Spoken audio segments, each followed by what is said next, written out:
Hello, কে আপনি? আর এভাবে লুকিয়ে লুকিয়ে কি দেখছো তুমি ভেতরে? আমার আমার বোন না এখানে কাজ করে। তা তোমার হাজবেন্ড যখন এখানে কাজ করে তুমি এখানে দাঁড়িয়েছো কেন? ভেতরে যাও। না না স্যার, আমি ভেতরে যেতে পারবো না। আসলে ও না একদম পছন্দ করে না যে আমি ওর কাজের জায়গায় আসি, কিন্তু আমি আজকে বাধ্য হয়ে এখানে এসেছি। আসলে সকালে না ওর সাথে আমার একটু ঝামেলা হয়েছে, তাই ও না খেয়েই চলে এসেছে। আর কালকে রাতেও ও কিছু খায়নি, ওই জন্যই আমি ওর জন্য এই টিফিনটা নিয়ে এসেছি। যদি ও না খায় তাহলে তো শরীর খারাপ হয়ে যাবে।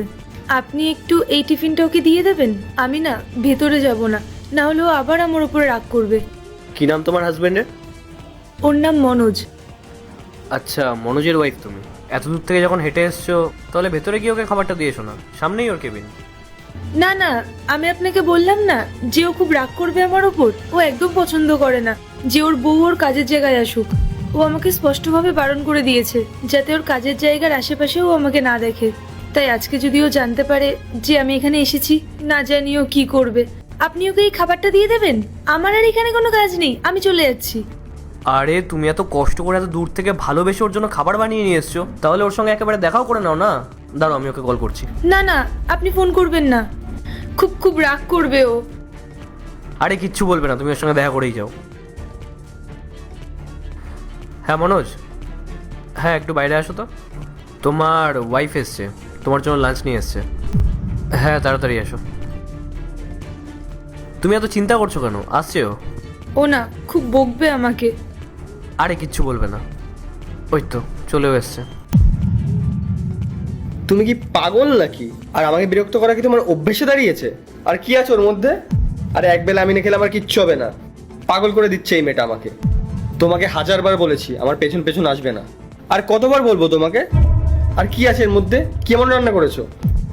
তুমি আজকে না খেয়ে চলে এলে, আর কাল রাতেও তো তুমি কিছু খাওনি। ছোটখাটো ভুল তো হতেই পারে, আমার ভুলের জন্য তুমি কেন না খেয়ে থাকবে? তুমি এরকম না খেয়ে চলে আসলে আমার তো ভালো লাগে না, বলো। আর একবেলা না খেলে আমার এমন কিছু হয়ে যাবে না। পাগল করে দিল এই মেয়েটা আমাকে। শুধু খাও খাও আর খাও, সকালে খাও, দুপুরে খাও, রাতে খাও, সারাক্ষণ খালি খেয়েই যাও, কাজ করতে হবে না। তুমি না খেলে আমি কি করে খেতে পারি বলো? আর আমি কি তোমাকে বলেছি আমার খাবারের জন্য ওয়েট করতে? প্রথমে আমি খাবো, তারপর তুমি খাবে। আমি তো তোমাকে বলেছি তুমি তোমার মতো থাকো, আমার সাথে তোমার থাকার কোনো দরকার নেই। তোমার যা ইচ্ছা তুমি তাই করো, তোমার যেখানে ইচ্ছা তুমি সেখানে যাও। তোমার যদি টাকার কম পড়ে আমি তোমাকে দিয়ে দিচ্ছি, কিন্তু প্লিজ আমাকে তুমি রেহাই দাও। আমি চলে যাচ্ছি, তুমি খাবারটা তো নিয়ে নাও। আরে প্লিজ তুমি চলে যাও এখান থেকে। আর প্লিজ আমাকে ডিস্টার্ব করো না। ঠিক আছে, আমি চলে যাচ্ছি। দাঁড়াও, খাবারটা দাও। ধরো ধরো। তোমার ওয়াইফ এত কষ্ট করে এত দূর থেকে তোমার জন্য খাবার বানিয়ে নিয়ে এসছে, আর এমন কি বলছো যে তুমি না খেলেও খাবার খাবে না? তারপরেও তুমি বুঝতে পারছো না? স্যার আমি ওকে অনেকবার বলেছি যখনই ইচ্ছা হবে খেয়ে নিতে। আমার পেছন পেছন কেন ঘুরে বেড়ায় ও? ওর রান্না করা খাবার আমার পছন্দ না।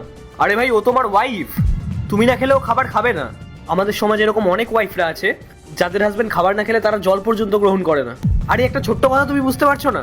স্যার এরকম আগেকার দিনে হতো, এখন যুগ পাল্টেছে। এখন কে এরকম করে? তোমার ওয়াইফ তো করে না, তো নিজেকে সৌভাগ্যবান বলে মনে করো। তোমার ওয়াইফ তো আর বাকি 5 জনের মতন না, ও খুব ভালো। আর কি প্রবলেম? ও ভালো রান্না করতে পারে না? এই, তুমি ভালো রান্না করতে পারো না? না না, আমি ভালো খাবার বানাই। তো ভাই কি প্রবলেম? খালি পেটে কাজ করছো কেন? কে বলেছে তোমাকে খালি পেটে কাজ করতে? স্যার কাল রাতে পার্টি করতে গেছিলাম আর মাঝরাতে বাড়ি ফিরেছি। আর সকালে অফিসে আসার জন্য লেট হচ্ছিল, তাই তাড়াহুড়ো করে অফিসে চলে এসেছি না খেয়েই। তো ভাই ভালো হলো না, ও তোমার জন্য তো কষ্ট করে খাবার বানিয়ে নিয়ে এসছে। চুপচাপ খাবারটা খেয়ে নিতে পারতে, ওকে ধন্যবাদ বলতে পারতে। আর সেটা না করে তুমি ওর উপর চিৎকার করছো। কে আসে? কার ওয়াইফ আসে এত কষ্ট করে দূর থেকে খাবার নিয়ে হেঁটে হেঁটে? তুমি কোন মডার্ন ভাবনা চিন্তা নিয়ে আছো? হ্যাঁ, যে হাজবেন্ড হাজবেন্ডের মতন থাকবে, ওয়াইফ ওয়াইফের মতন থাকবে, হাজবেন্ড অফিসে কাজ করবে, ওয়াইফ নিজের মতন অন্য কোথাও থাকবে। তুমি কি তাই চাও?